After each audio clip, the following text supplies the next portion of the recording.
ప్రభునందు ప్రియులారా, బాగున్నారు కదా. సో నేటి దినాన మరి కుమార్ దేవుడు మనతో మాట్లాడడానికి మరి ఇష్టపడుతున్నాడు. ఆ మాటలు మనం విని మేలు పొందవలసిందిగా ప్రభునామంలో మీకు మనం చేస్తున్నాను. ఒకరోజు ఆదాము అవ్వలకు పుట్టినటువంటి ఇద్దరు కుమారులు, పెద్దవాడు కయ్యూను, రెండోవాడు హేబేలు. ఇద్దరు కూడా చాలా సంతోషంగా ఉన్నారు.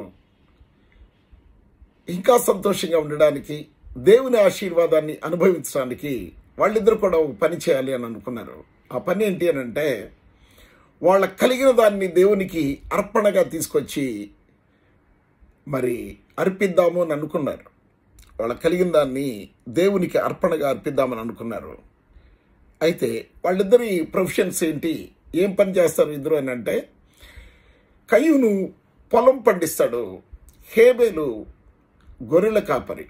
సో చాలా సంతోషం.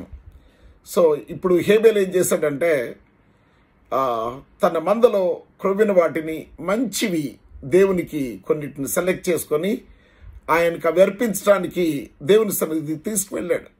అయితే అలాగే కయ్యూను కూడా తన పొలం పంటలో వాటిని మరి తను తీసుకెళ్ళాడు, దేవుని సన్నిధి తీసుకెళ్ళాడు. సో ఇద్దరు కూడా వాళ్ళ ఏం చేశారు, అర్పణలు దేవుని సన్నిధి తీసుకెళ్ళినప్పుడు దేవుడు వారి అర్పణలు చూశాడు. యెహోవా, నేను 4వ వచనం చదువుతున్నాను, 4వ వచనం, 4వ అధ్యాయం 4వ వచనం నేను చదువుతున్నాను. యెహోవా హేబేలును అతని అర్పణను లక్ష్య పెట్టాను అన్నాడు. ఎవరిని లక్ష్య పెట్టాడంట? మొదటగా హేబేలుని లక్ష్య పెట్టాడంట. హేబేల్ని లక్ష్య పెట్టాడు. రెండవది, అతను తీసుకొచ్చినటువంటి ఆఫరింగ్ ఉంది కదా, అర్పణ. ఆయన తీసుకొచ్చినటువంటి క్రొవ్వినటువంటివి మంచివి దేవునికి ఆయన అర్పణగా తీసుకొచ్చిన దాన్ని కూడా అంగీకరించాడు దేవుడు. God accepted the sacrifice of Abel. అవునా? తర్వాత ఏం జరిగింది అని అంటే, కయ్యూనును అతని అర్పణను ఆయన లక్ష్య పెట్టలేదు అని రాశాడు. ఏం రాశాడు? So God did not accept the sacrifice of Cain తీసుకొచ్చినటువంటి అర్పణని ఆయన లక్ష్య పెట్టలేదు, లేక అంగీకరించలేదు అని చెప్తుంది. అయితే ఇక్కడ కాబట్టి కయ్యూనుకు మిక్కిలి ఆగ్రహం వచ్చి అతడు తన ముఖము చిన్నబుచ్చుకొనగా అన్నాడు. కోపం వచ్చింది కయ్యూనికి. తీసుకొచ్చాడు, తమ్ముడు తీసుకొచ్చాడు, తను కూడా దేవుని సన్నిధికి తన కలిగినటువంటి తీసుకొచ్చిన దానిలో తప్పులేదు. అవునా? కానీ దేవుని సన్నిధికి వచ్చేటప్పుడు ఏం తీసుకురావాలి, ఎలా తీసుకురావాలి అన్నటువంటి జ్ఞానం కలిగి తీసుకురావాలి. దేవుని సన్నిధికి వెళ్తున్నాం మనం, దేవుని సన్నిధికి ఏం తీసుకెళ్ళాలి? చినిగిపోయిన నోట, పనికిరానటువంటి వస్తువా? ఏది దేవుని సన్నిధికి తీసుకువెళ్తున్నాం? దేవాతి దేవుడు, ఈ సృష్టిని నిర్మించిన దేవుడు, ఎంత గొప్ప దేవుడు, అంత గొప్ప దేవునికి ఏదో ఒక కలెక్టర్ కంటేనో, లేకపోతే ఒక సీఎం కంటేనో, పిఎం కంటేనో, లేకపోతే ఒక మంత్రి కంటేనో, లేకపోతే ఇంకో గొప్ప అధికారి కంటేనో మనం ఉన్నతమైనవి ది బెస్ట్ సెలెక్ట్ చేసుకుని వెళ్తాం. కానీ ఈ సృష్టిని సృష్టించినటువంటి దేవాతి దేవుడు, మానవుని సృష్టించినటువంటి దేవాతి దేవుడు, ఈ సృష్టిలో ఉన్న ప్రతి వస్తువుని సృజించినటువంటి దేవాతి దేవుడు, మరి ఆయన అందరికీ పైన ఉన్నవాడు, ఆయన మహిమలో ఉన్న దేవుడు. అటువంటి దేవుని సన్నిధికి వెళ్ళి దేవుని నుండి మనం మరి ఆశీర్వాదాన్ని పొందుకోవడానికి, ఆశీర్వాదాన్ని అనుభవించడానికి మనం తీసుకెళ్లే అర్పణ ఎలా ఉండాలి అని చెప్పి మనకు కొంచెం కాన్షియస్నెస్ ఉండాలి, మనకు కొంచెం విఘ్నత ఉండాలి, లేకపోతే మనకు కొంచెం తెలియాలి. We should know something. అవునా? అర్పణ యాక్సెప్ట్ చేయలేదు దేవుడు అని చెప్పి కయ్యూనికి ఏమొచ్చిందంట? మిక్కిలి ఆగ్రహం వచ్చింది. ఎవరి మీద ఆగ్రహపడతాడండి? సృష్టికర్త మీద నువ్వు ఆగ్రహపడితే నీకు జరిగే మేలేంటి?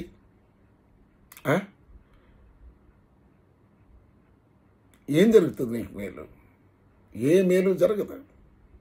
అవునా? నిన్ను సృష్టించిన వారికి నువ్వు లోబడి ఉండాల్సిందే. ఆయన మీద ఆగ్రహం పడడానికి, కోప్పడడానికి నీకు ఎటువంటి అధికారం లేదు. కుమ్మరి వాడి చేతిలో కుండ విడిపోయినప్పుడు ఆ కుండ, కుమ్మరివాడు ఎన్నో పాత్రలు చేస్తాడు. ఆ పాత్రలో ఒక పాత్ర, నన్ను ఎందుకు పొంతకుండగా చేశావు, నన్ను ఎందుకు పిడతగా చేశావు, ఇంత యూజ్లెస్గా చేశావు అని అంటే, అది చేసినోడు తన ఇష్టాన్ని బట్టి చేశాడు. అది చేసినోడు తనకు అది అవసరం అనుకొని చేశాడు. నీ సంతోషానికని కాదు ఆ కుండ చేసుకుంది ఆయన.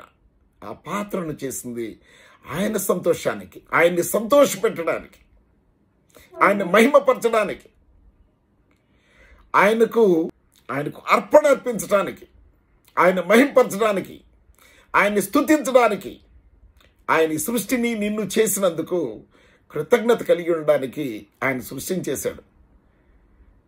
ఆ సృష్టించిన వారితో నువ్వు చెప్పడం ఏంటి, నువ్వు కోప్పడడం ఏంటి? అది ఆయనకి ఇష్టం వచ్చిన పాత్రగా చేసుకున్నాడు. అవునా? నేను పనికిరాని పాత్రగా ఉన్నాను అని నువ్వు అనుకోవడంలో అది నీ తప్పు. ఎందుకంటే ఆ పాత్రలన్నింటినీ కూడా ఆయన తనకు పనికొచ్చే పాత్రలుగా చేశాడు. కానీ నీకు నువ్వుగా తనకు పనికిరాని పాత్రగా, మరి నీ మాటల ద్వారా, నీ క్రియల ద్వారా, నీ తలంపుల ద్వారా అలా చేసుకుంటా ఉన్నావు. దానికి గాడ్ ఈజ్ నాట్ రెస్పాన్సిబుల్. కాబట్టి ప్రియులారా గమనించండి, కయ్యూనికి మిక్కిలి ఆగ్రహము వచ్చి అతడు తన ముఖము చిన్నబుచ్చుకునగా ముఖం మార్చుకున్నాడు. అప్పుడు తండ్రి అయిన యెహోవా అంటూ ఉన్నాడు, యెహోవా కయ్యూనుని చూచి నీకు ఆగ్రహమేలా, ఎందుకయ్యా కోపడుతున్నావు అని అన్నాడు. నీకు ఆగ్రహమేలా, ముఖము చిన్నబుచ్చుకొని ఉన్నావేంటి? ఏ గొప్ప పని చేసావా?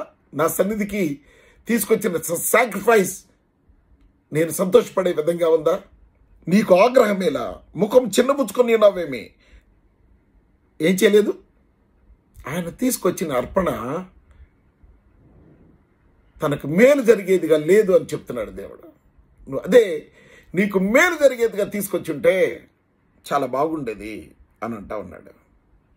అవునా? కయ్యూని తీసుకొచ్చిన అర్పణ వలన కయ్యూనికి ఏ మేలు కలిగేటువంటి పరిస్థితి లేదు అని దేవుడు చెప్తున్నాడు. నువ్వు ఏం చేయలేదని అంటా ఉన్నాడు? సత్క్రియ చేయలేదు, మంచి అర్పణ తీసుకురాలేదు. దేవుని దగ్గరికి వచ్చేవాడు ఎందుకు రావాలండి? అసలు దేవుని దగ్గరికి వచ్చినప్పుడు ఒక వ్యక్తి దేవుడు పాపుల మనవి ఆలకించడు గనుక మొదటగా దేవుని దగ్గరికి వచ్చినప్పుడు ప్రతి మనిషి కూడా తన పాపానికి ఆయన దగ్గరికి వచ్చినప్పుడు పరిహారం చెల్లించుకోవాలి. Because he is holy God. ఆయన పరిశుద్ధుడైన దేవుడు గనుక నీవు కూడా ఆయన సన్నిధికి వచ్చినప్పుడు పరిశుద్ధపరచబడాలి. That is the first thing. అది మొదటి విషయం.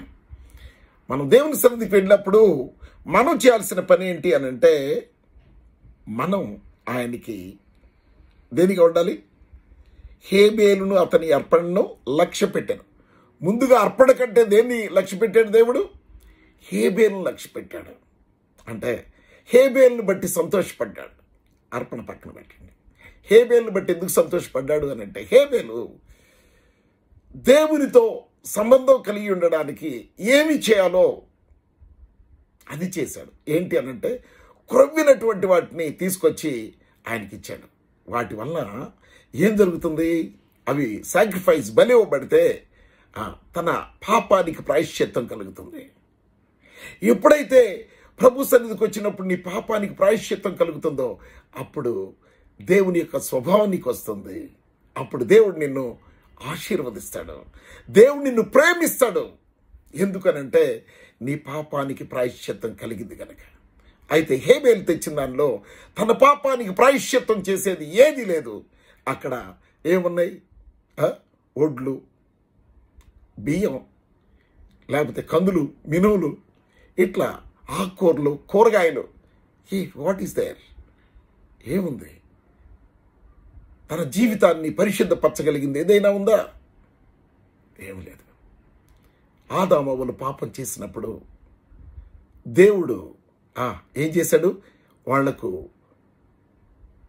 జంతువు యొక్క చర్మంతో వారికి చొక్కాయలు చేయించాడు కదా, వాళ్ళకి డ్రెస్ చేయించాడు. అంటే ఒక జంతువు పాపం చేసినటువంటి ఆదామవ్వల కొరకు వధించబడింది. ప్రాయశ్చిత్తం. ప్రియ దేవుని బిడ్డలారా గమనించండి.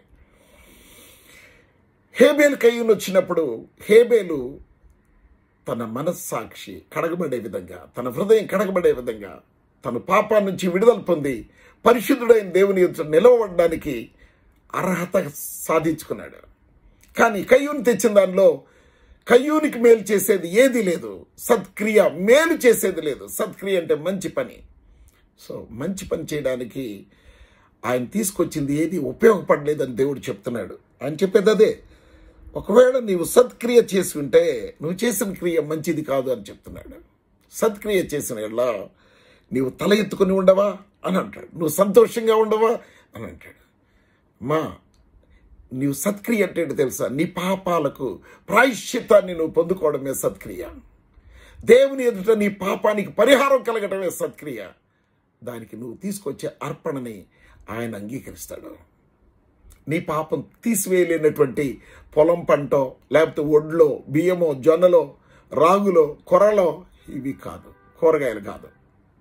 మొదటగా నీ పాపం పరిహరించబడ్డానికి నువ్వేం తెచ్చుకున్నావు దేవుడు అది చూస్తాడు.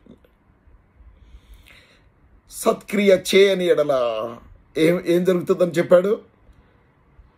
సత్క్రియ చేయని ఎడల వాకిట పాపం పొంచిండును అని అన్నాడు. చాలా మంది అర్పణ తీసుకొస్తారు, శాపానికి గురవుతారు. కానీ కయ్యూను కూడా అర్పణ తీసుకొచ్చాడు, శాపానికి గురయ్యాడు. ఏం జరిగింది? పాపాన్ని తెచ్చుకున్నాడు. తన పాపం పోలేదు. సో తన పాపం ఎక్కడుంటుంది? పాపం తన వాకిట నిలిచి ఉంది. ఇంట్లో ఉన్నప్పుడు సంతోషంగానే ఉంటారు చాలామంది. బయటికి వెళ్ళాక దుఃఖం, బాధ, వేదన, నేను వెళ్ళే పని జరుగుతుందో లేదో, నా పని సఫలమవుతుందో లేదో అని అనుకుంటూ ఉంటారు. ఎందుకు సఫలం కాదో తెలుసా? వాళ్ళ పాపాలకు ప్రాయశ్చిత్తం కలగలేదు గనక ఆ పాపం వాళ్ళని వాకిట్లో నుంచి వాళ్ళు బయటికి వెళ్ళినప్పుడు ఏ పని మీద వెళ్ళినా వేటాడి వాళ్ళకి ఆ పని జరగకుండా చేస్తుంది అన్నమాట. వాళ్ళకి యాక్సిడెంట్ అయ్యేటట్టు చేస్తుంది, వాళ్ళకి నష్టం వచ్చేటట్టు చేస్తుంది, వాళ్ళకి కష్టం వచ్చేటట్టు చేస్తుంది, రకరకాలుగా వాళ్ళని ఇబ్బంది పెడుతుంది. అది వాకిట పాపం పొంచిండును, నీ ఎడల దానికి వాంఛ కలుగును, అది నిన్ను ఇష్టపడుతుందంట.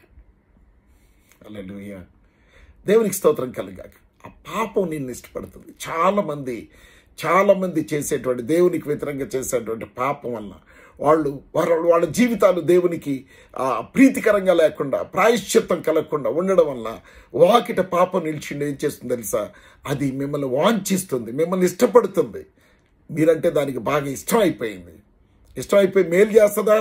మేలు చేయదు. పాపం ఎప్పుడు మేలు చేయదండి. పాపం కీడే చేస్తుంది, పాపం జబ్బు పెడుతుంది, పాపం యాక్సిడెంట్ చేస్తుంది, పాపం నిన్ను చంపేస్తుంది. అవునా? పాపం వల్ల వచ్చే జీతం మరణం. నీ ద్వారా అది నీ శరీరాన్నంత పాపానికి గురి చేసి, పాపానికి బానిసగా చేసి నీ తాట తీస్తుంది. అది ప్రియ దేవుని బిడ్డలారా గమనించండి. ఏమంటున్నాడు? ఆ పాపము వాకిట పొంచిండును, నీ ఎడల దానికి వాంఛ కలుగును, దానిని ఏలుదువు అన్నాడు. ఏమన్నాడు?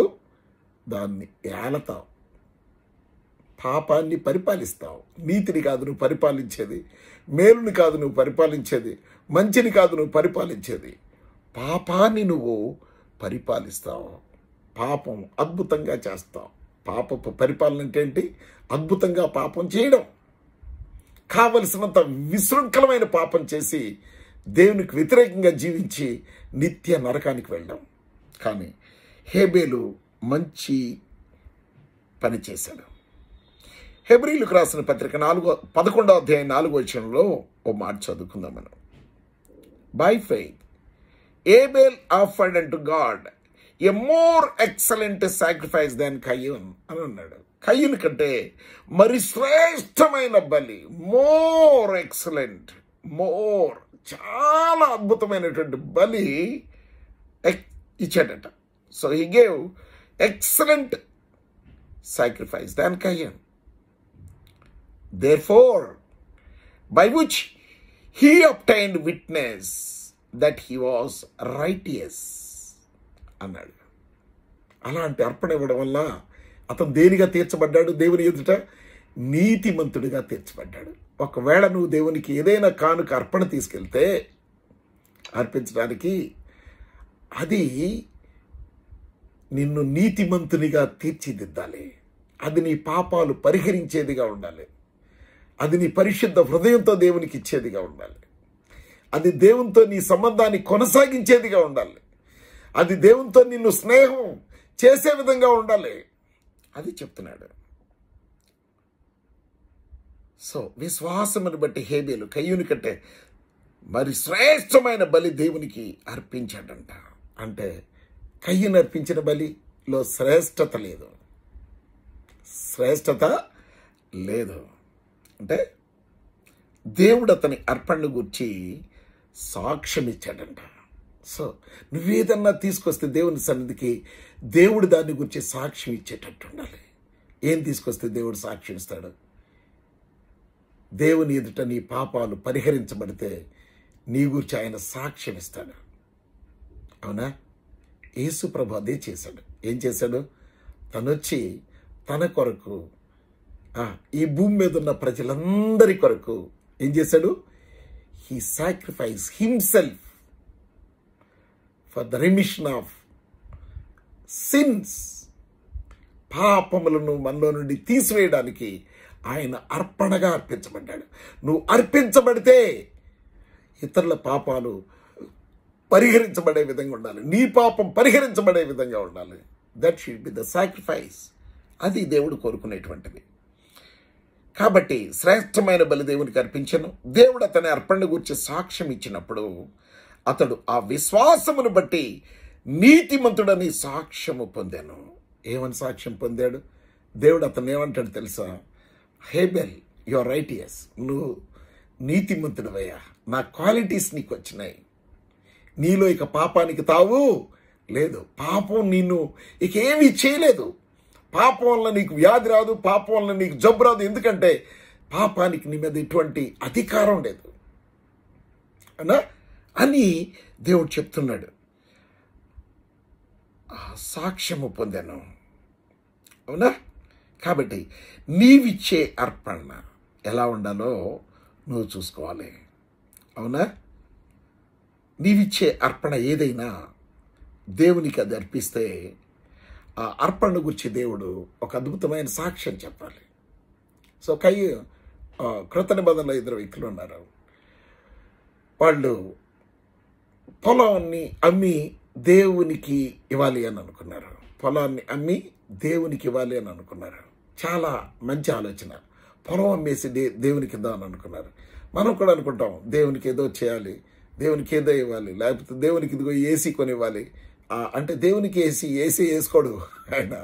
ఎందుకంటే ఆయన సందులో కూర్చున్నటువంటి బిడ్డలకు ఒక ఏసీ ప్రొవైడ్ చేయడమో, లేకపోతే కొన్ని కుర్చీలు ప్రొవైడ్ చేయడమో, లేకపోతే కొన్ని మైక్ సెట్స్ ప్రొవైడ్ చేయడమో ఏంటంటే తన పని కొరకు నువ్వు చేసేటువంటి పని. అవునా? దేవుడు అది మెచ్చే విధంగా ఉండాలి ఆ పని. మొదటిగా నీ పాపం పరిహరించబడాలి. అండ్ దాన్ని నువ్వు తీసుకొచ్చే ప్రతి ఒక్కటి కూడా దేవుడు ఇతరులకు నువ్వు మేలు చేస్తున్నావు కాబట్టి దేవుడు నిన్ను ఆశీర్వదిస్తాడు. అవునా?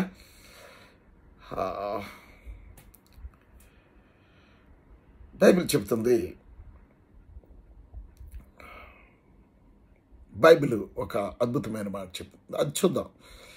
కీర్తనల గ్రంథం 20:3 చదువుకుందాం. 20:3 ఆయన నీ నైవేద్యములన్నిటినీ జ్ఞాపకము చేసుకున్నగాక. నువ్వు తీసుకొచ్చే సాక్రిఫైస్, నైవేద్యం అంటే అదొక సాక్రిఫైస్ అన్నమాట, అదొక అర్పణ. దాన్ని ఏం చేసుకోవాలి? దేవుడు జ్ఞాపకం చేసుకోవాలి. దేవుడు నువ్వేదైనా అర్పణ తీసుకొస్తే దాన్ని దేవుడు జ్ఞాపకం చేసుకునే విధంగా చేయాలి. సాక్ష్యం ఇచ్చే విధంగా ఉండాలి. జ్ఞాపకం చేసుకున్నాను గాక. నీ దహన బలులను అంగీకరించును గాక. ఇప్పుడేం జరిగింది? ఎప్పుడు అంగీకరిస్తాడు నీ దహన బలులు? నీ పాపానికి ప్రాయశ్చిత్తం జరిగే విధంగా నువ్వు ఆ మనసుతో తీసుకొస్తే, ఆ తీసుకొచ్చినటువంటి దాన్ని నువ్వు బలిస్తే, అది దేవుడు దాన్ని యాక్సెప్ట్ చేస్తే, అంగీకరిస్తే, అప్పుడు నువ్వు సత్క్రియ చేసినట్టు నీకు సంతోషం వస్తుంది. నీకు సంతోషం వస్తుంది. సంతోషం ఎప్పుడు వస్తుందంటే దేవునికి ఇష్టమైన బలి నువ్వు తీసుకొచ్చినప్పుడు, దేవునికి ఇష్టమైన వస్తువు నువ్వు తీసుకొచ్చినప్పుడు, దేవునికి ఇష్టమైన హృదయాన్ని నువ్వు ప్రజెంట్ చేసినప్పుడు, దేవునికి ఇష్టమైనటువంటి బలి తీసుకొచ్చినప్పుడు పాట పాడుకుంటాం. బలియు అర్పణ కోరవు నీవు, బలి అయితివి నా పాపముకై. బలియు అర్పణ కోరవు నీవు, బలి అయితివి నా దోషముకై. నీతి న్యాయములు నీ సింహాసనాధారం,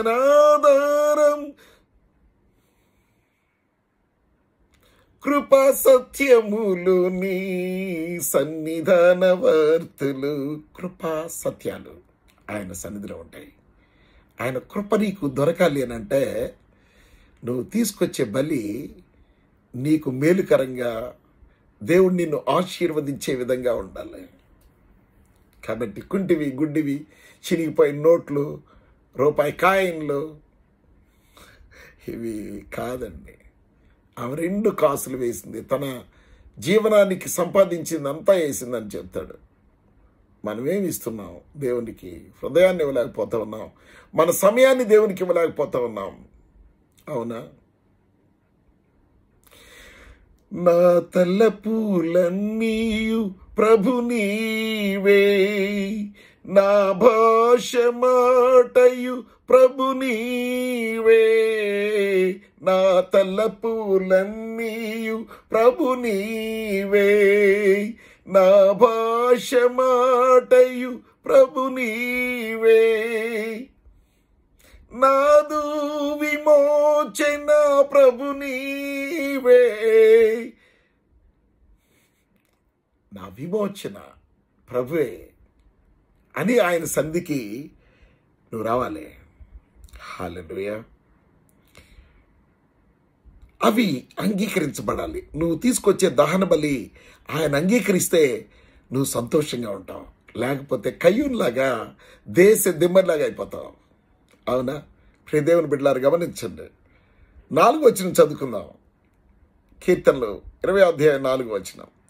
నీ కోరికను సిద్ధింపచేసి నీ ఆలోచన యావత్తును సఫలపరచునుగాక అని అన్నాడు. ఎప్పుడు నీ కోరిక సిద్ధిస్తుంది? ఎందుకు కయ్యూను హేబేలు తీసుకొచ్చారు? They had some desires.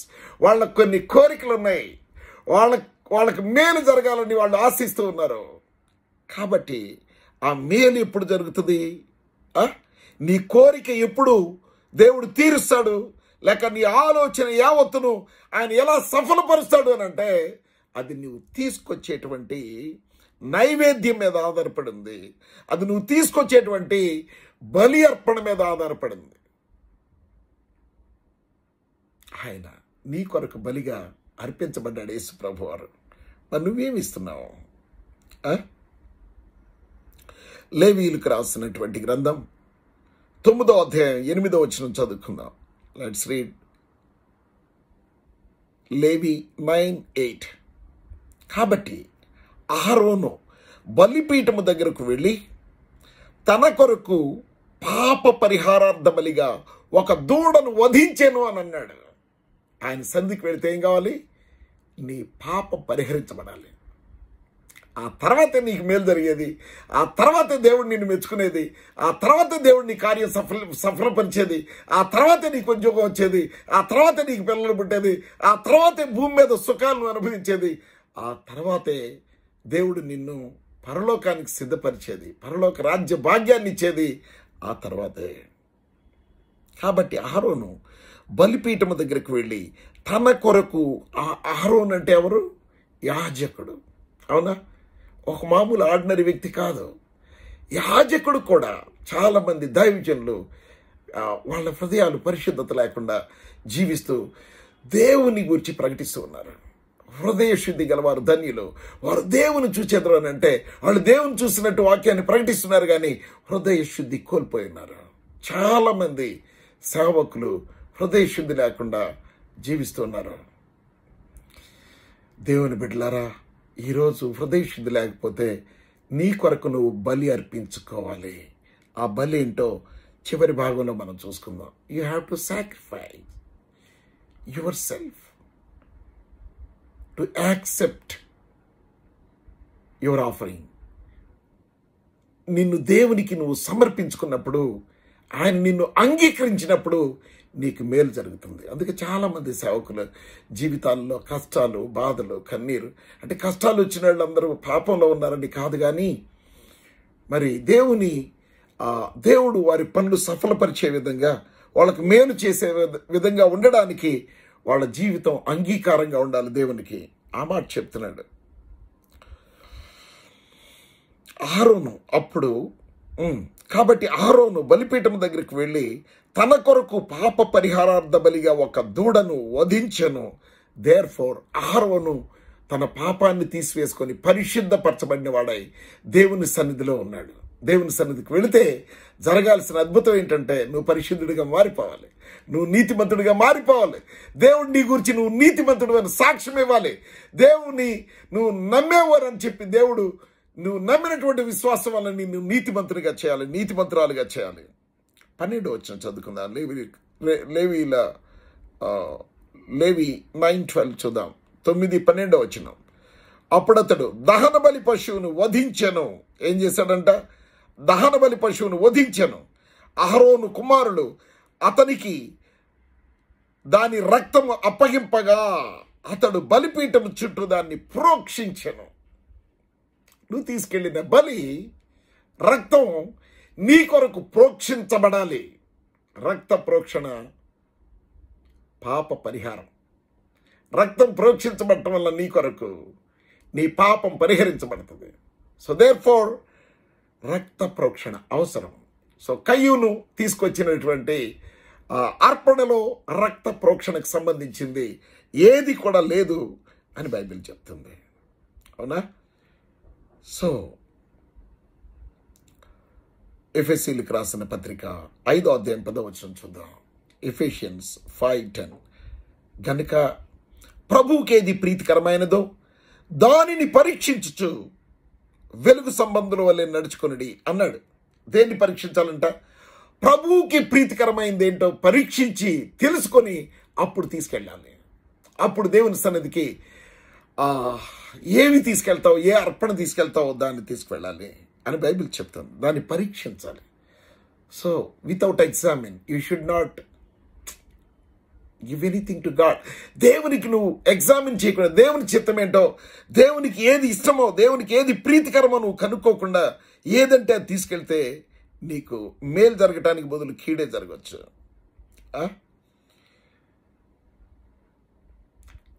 అననీయ సప్పీరాలు దేవుని సన్నిధికి వెళ్ళారు. వాళ్ళు అమ్మారు, పొలాన్ని అమ్మారు, డబ్బు తీసుకున్నారు, తీసుకువెళ్ళి పేతురు పాదాల దగ్గర పెట్టేస్తారు. పాదాల దగ్గర పెట్టినప్పుడు పేతురు అన్నాడు, ఇంతకే దీన్ని మీరు అమ్మారా పొలం అని అన్నాడు. అవునయ్యా, ఇంతకే అన్నాను. ఎందుకు పరిశుద్ధాత్మతో మీరు అబద్ధం ఆడుతున్నారు అని చెప్పి అనగానే ఏం జరిగింది? డబ్బు తీసుకొచ్చి పాదాల దగ్గర పెట్టినటువంటి అననీయ ప్రాణం పోయింది. హీ వాజ్ డెడ్, చచ్చిపోయాడు. చాలామంది వాళ్ళు తీసుకొచ్చే అర్పణలు వలన వాళ్ళకు కీడు జరుగుతుంది, వాళ్ళకు మేలు జరగడం లేదు, వాళ్ళ పాపం ప్రాయశ్చిత్తం కాలేదు. ఏ మనసుతో తీసుకొస్తున్నారో, దేవునికి ఏది ఇష్టం అనుకొని మీరు దాన్ని నిర్ణయించుకొని తెస్తున్నారో దాన్ని జాగ్రత్తగా గమనించాలి. అవునా? 1 పేతురు పత్రిక 2వ అధ్యాయం 5వ వచనం చదువుకుందాం. యేసుక్రీస్తు ద్వారా దేవునికి అనుకూలములకు ఆత్మ సంబంధమైన బలులను అర్పించుటకు అని అన్నాడు. ఎవరి ద్వారా ఇప్పుడు మనం అర్పించాలట అర్పణ? క్రీస్తు యేసు ద్వారా దేవునికి అనుకూలములకు.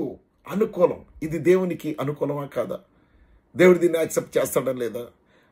ఆయనకి అనుకూలమైనవి మనం తీసుకెళ్ళాలి. మన ఇష్టం వచ్చింది కాదు, ఆయనకు అనుకూలమైంది. మనకు అనుకూలమైంది కాదు, ఆయనకు అనుకూలమైన దాన్ని మనం తీసుకెళ్ళాలి.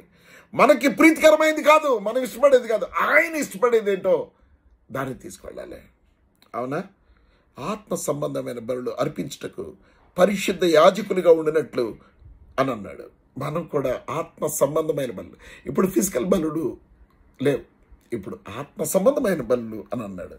ఏంటి ఆత్మ సంబంధమైన బలులు? అవి ఎలా ఉంటాయి అని అంటే, కీర్తనల గ్రంథం 50:14 చెప్తున్నాడు, దేవునికి స్తుతియాగము చేయము, మహోన్నతునికి మొక్కుబడులు చెల్లించుమన్నాడు. స్తుతియాగం అర్పించేవాడు నన్ను మహింపరుస్తున్నాడు, లేక ఘనపరుస్తున్నాడు. స్తుతి చెల్లించాలి ఆయనకి.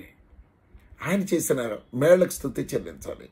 ఆయన సృష్టించిన సృష్టికి, నీకు ఇచ్చినటువంటి ఎయిర్, గాలికి, నీటికి, ఈ వెలుతురికి, ఎండకి, ఆయన చేసిన ప్రతిదానికి, నీకు ఇల్లు ఇస్తే ఇంటికి, ఏది ఇస్తే దాన్ని బట్టి ఆయనకు స్తుతి చెల్లించాలి. That should be acceptable. అవునా?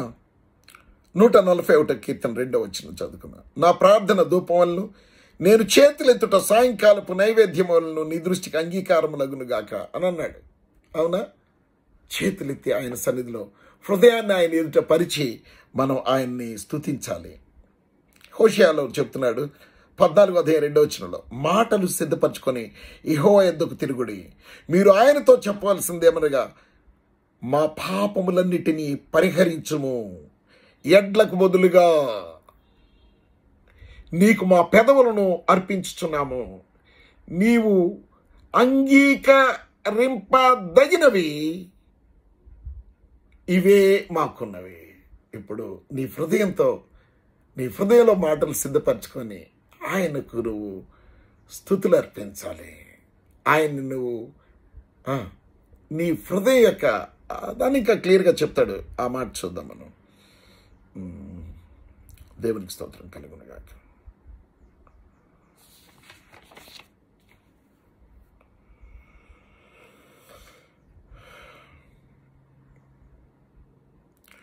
హెబ్రీయులకు రాసిన పత్రిక 13:15 కాబట్టి ఆయన ద్వారా మనము దేవునికి ఎల్లప్పుడూ స్తుతియాగము చేయుదము. స్తుతియాగం చేద్దాం అనగా, ఆ స్తుతియాగం అంటే ఏంటి? ఆయన నామమును ఒప్పుకొనొచ్చు. ప్రభువా, నువ్వు ఇది చేసావయ్యా, ప్రభువా నా జీవితంలో అది చేసావయ్యా, ఎర్ర సముద్రాన్ని 2 పాయలుగా చీల్చి ఇశ్రాయేల్ రక్షించిన దేవానికి స్తోత్రం.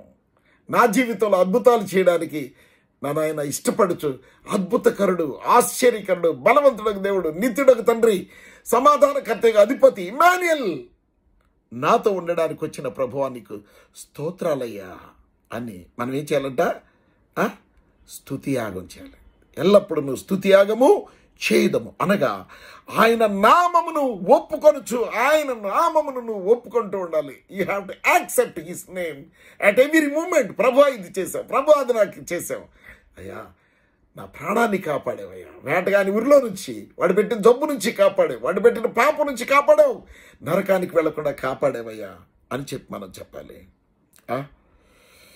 స్తుతియాగము చేయదము అనగా ఆయన నామమును ఒప్పుకొనొచ్చు.